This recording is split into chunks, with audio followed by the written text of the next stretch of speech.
प्यारे बच्चों, कैसे हैं आप सभी? उम्मीद करते हैं स्वस्थ होंगे, मस्त होंगे और ईमानदारी से पढ़ाई कर रहे होंगे। तो आज की क्लास हमारा है क्लास 9th का फर्स्ट चैप्टर संख्या पद्धति का, और इसमें हम प्रश्नावली 1.1 के सभी प्रश्नों को सॉल्व करेंगे। तो जैसा कि हमने इसका परिचय वाला वीडियो बना दिया है, अगर आपने वो वीडियो नहीं देखा है तो आप जाकर प्लेलिस्ट में जाकर या फिर आप ऐसे भी सर्च करके देख सकते हैं। नंबर सिस्टम जो संख्या पद्धति है, इसका इंट्रोडक्शन का वीडियो मैंने बना रखा है। तो अगर आप इंट्रोडक्शन का वीडियो सही से देखते हैं, उसको समझते हैं, तो इसको समझने में आपको बहुत आसानी होगी। तो वो काफ़ी हेल्पफुल होगा। अगर आपने नहीं देखा है कोई बात नहीं, अब इस पर हम चर्चा करते हैं, टाइम मिलेगा तो देख लीजिएगा, ठीक है। अब इसमें से फर्स्ट क्वेश्चन है वो है, क्या शून्य एक परिमेय संख्या है? क्या इसे p बटे q के रूप में लिख सकते हैं, जहाँ p और q पूर्णांक है और q जीरो है। पूरी इसने परिमेय संख्या का उदाहरण ही, मतलब जो परिभाषा था वही दे दिया है, ठीक है। हमसे पूछा गया कि शून्य जो है, शून्य कैसी संख्या है, परिमेय है या फिर परिमेय नहीं है। तो देखिए, हम ये चीज़ जानते हैं कि किसी भी संख्या जो भी होती है उसके बटे में अगर जीरो होता है तो वो अपरिभाषित हो जाता है। किसी के बटे में अगर जीरो है, मान लीजिए ऐसे लिखा हुआ है 5/0, तो ये अपरिभाषित हो जाता है क्योंकि जीरो का टेबल नहीं है। लेकिन हम किसी के ऊपर जीरो देख सकते हैं, 5 से 0 को भाग कर सकते हैं, लेकिन हम 0 से 5 को भाग नहीं कर सकते, ठीक है। तो क्योंकि ये विरोधाभास है, 0 का आज तक कोई पहाड़ा नहीं हुआ है, तो 0 से हम किसी को गुणा, मतलब 0 से हम किसी को भाग नहीं कर सकते, बल्कि 0 को भाग कर सकते हैं किसी भी संख्या से, ठीक है। तो यहाँ पर अब हम चलते हैं। तो नियम यही कहता है कि बटे के अंदर 0 नहीं होना चाहिए, मतलब q इक्वल नॉट 0, मतलब q के बराबर 0 नहीं होना चाहिए। इसका सिंपल सा मतलब है कि बटे के ऊपर 0 हो सकता है। तो हम लिख सकते हैं ऐसा, हम लिख सकते हैं ऐसा, हम लिख सकते हैं ऐसा, ठीक है। जबकि हम ऐसा नहीं लिख सकते, ये बात गलत हो जाएगी, क्योंकि ये हमारा p हुआ और p हमें शून्य ही देखना था। तो इसका पहला तो उत्तर यही हो जाएगा कि हाँ, शून्य एक परिमेय संख्या है, शून्य एक परिमेय संख्या है। अब इसको हम थोड़ा सा और समझते हैं। इसने कहा क्या इसे p बटे q के रूप में लिख सकते हैं? तो देखो, ये हो गया p और ये हो गया q, ये हो गया p और ये हो गया q, ऐसे ये p और ये q, ये p और q। इसने कहा कि ये दोनों हमारा पूर्णांक है, p भी पूर्णांक यानी 0 भी पूर्णांक और q भी पूर्णांक, क्योंकि 0 हमारी पूर्णांक होती है। मैंने उस वीडियो में पूर्णांक को बता रखा है कि पूर्णांक किसे कहते हैं। लेकिन यहाँ पर जो है दिक्कत इस बात की आ रही कि q बराबर 0 नहीं होना चाहिए, इसने यही कहा।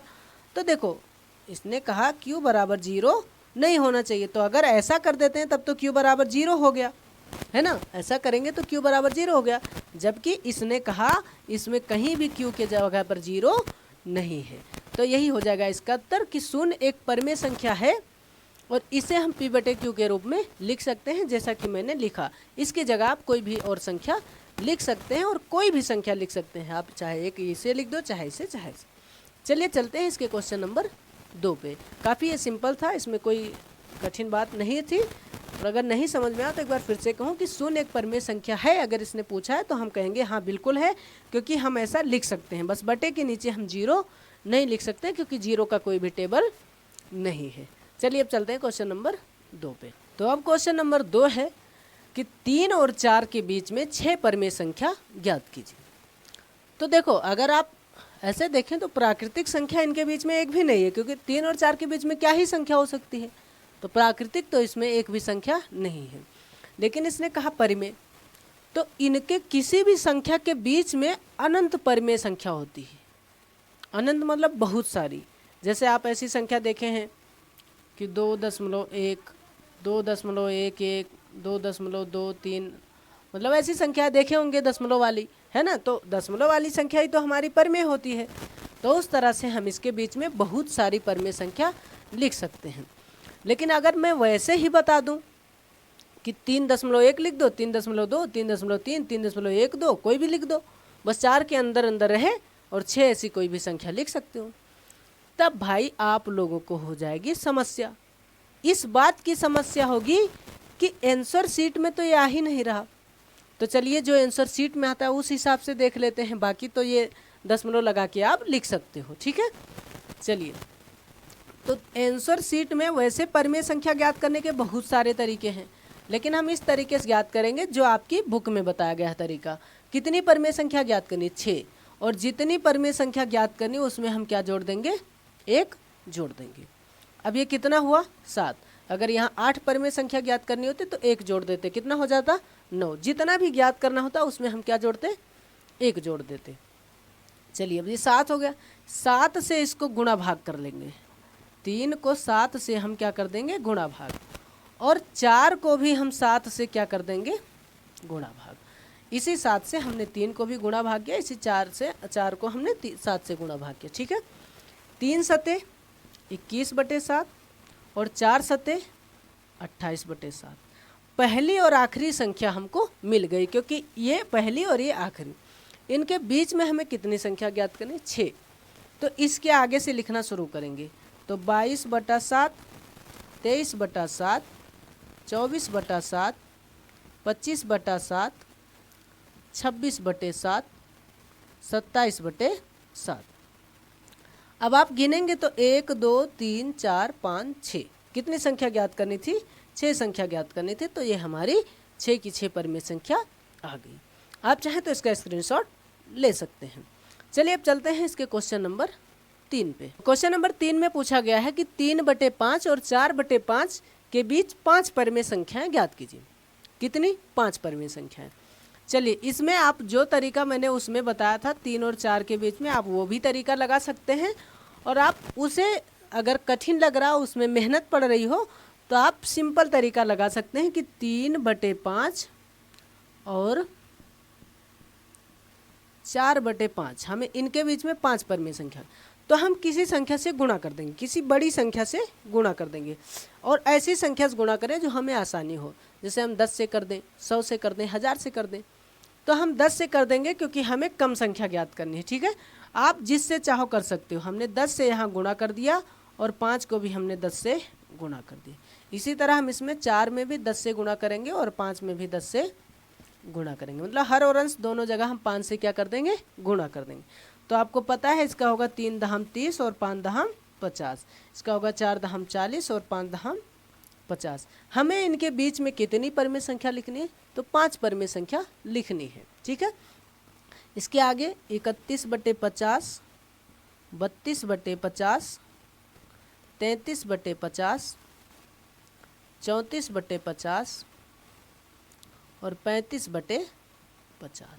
आप यहीं इसका आंसर लिख सकते हैं। आप चाहें तो इसको सरल भी कर सकते हैं, कोई दिक्कत वाली बात नहीं है। आप चाहें तो 5 सते 35 और 5 दहम 50 कर दो, यहाँ भी काट सकते हो 2 से, तो उसमें कोई समस्या वाली बात नहीं है, आप इसे भी काट सकते हो। चलिए, अब चलते हैं इसके अगले क्वेश्चन यानी अंतिम क्वेश्चन, क्वेश्चन नंबर 4 पे। तो क्वेश्चन नंबर 4 है कि नीचे दिए गए कथन सत्य है या असत्य, कारण के साथ अपने उत्तर दीजिए। मतलब जो इसने बात कही है वो सत्य है कि असत्य है, पहले ये बताओ। फिर अगर सत्य है या असत्य है तो कारण के साथ अपना उत्तर बताओ कि आखिर ऐसा क्यों है। अगर असत्य है तो असत्य क्यों है, सत्य है तो सत्य क्यों है। चलिए, तो पहला सवाल जो है, प्रत्येक प्राकृत संख्या एक पूर्ण संख्या है। मैंने परिचय के वीडियो में सब कुछ बता रखा है कि प्राकृत संख्या क्या है और पूर्ण संख्या क्या है, लेकिन एक बार यहाँ भी समझ लेते हैं। प्राकृत संख्या जो हमारी स्टार्ट होती है, कहाँ से स्टार्ट होती है? 1 से। जो 1 से स्टार्ट हो और अनंत तक जाए वो कौन सी संख्या होती है? वो होती है प्राकृत संख्या। दूसरी बात, पूर्ण संख्या, इसमें 2 ही संख्या हमें दिख रही, पूर्ण संख्या।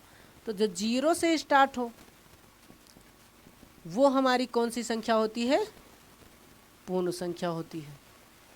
बात समझ में आई? जो 1 से स्टार्ट हो प्राकृत, जो 0 से स्टार्ट हो पूर्ण। इसने कहा जितनी भी प्राकृत संख्या वो सारी प्राकृत संख्या पूर्ण होती है। अब देखो भाई साहब, जितनी भी प्राकृत संख्या है वो सारी प्राकृत संख्या क्या पूर्ण है? तो बिल्कुल है, क्योंकि ये सारी संख्या इसमें आ जाती है। तो प्राकृत संख्या का समस्त जितनी भी संख्या, वो सारी संख्या का संग्रह पूर्ण संख्या में समाहित है। पूर्ण संख्या में सारी संख्या आ रही प्राकृत वाली ना, तो जितनी भी प्राकृत संख्या वो सारी प्राकृत संख्या पूर्ण संख्या होगी। तो इसका बात ये बिल्कुल सत्य है। ठीक, सत्य है, क्योंकि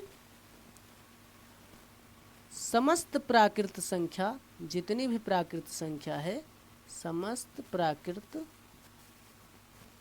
संख्या। अब इसका कारण जो इसने पूछा था आखिर क्यों है, प्राकृत संख्या का संग्रह पूर्ण संख्या में समाहित है। ठीक है, पूर्ण संख्या में समाहित है, उसी में आ जा रहा है। ठीक है, विराजमान है। ये हो गया इसका उत्तर। दूसरा, प्रत्येक पूर्णांक एक पूर्ण संख्या है। इसके लिए हमें पूर्णांक समझना जरूरी है। पूर्णांक क्या होता है? पूर्णांक जो होता है वो हमारा पॉजिटिव में होता है, प्लस में भी होता है और माइनस में भी होता है। ठीक है, तो वो हमारा क्या होता है? पूर्णांक। इसने कहा कि जितना भी पूर्णांक है वो सारा पूर्णांक पूर्ण संख्या है। ये इसने कह दिया कि प्रत्येक पूर्णांक एक पूर्ण संख्या है। तो चलिए, 0 क्या है? पूर्ण है। 1 क्या है? पूर्ण है, पूर्णांक भी है और पूर्ण भी है। 2 क्या है? पूर्णांक है और पूर्ण भी है। 3 क्या है? पूर्णांक है और पूर्ण भी है। मतलब उधर सारी संख्या पूर्णांक भी और पूर्ण भी है। 0 पूर्णांक है और पूर्ण है। -1 पूर्णांक तो है लेकिन पूर्ण में नहीं है। तो सिंपल सी बात है, यहाँ लिख दीजिए कि इसकी बात यहाँ पर क्या होती है? असत्य होती है। असत्य होती है। कारण में क्या है? क्योंकि किसी को भी लिख दो, -1 -2 कोई भी लिख दो, तो हमने लिखा -2 एक पूर्णांक है, पूर्णांक तो है परंतु पूर्ण संख्या नहीं है।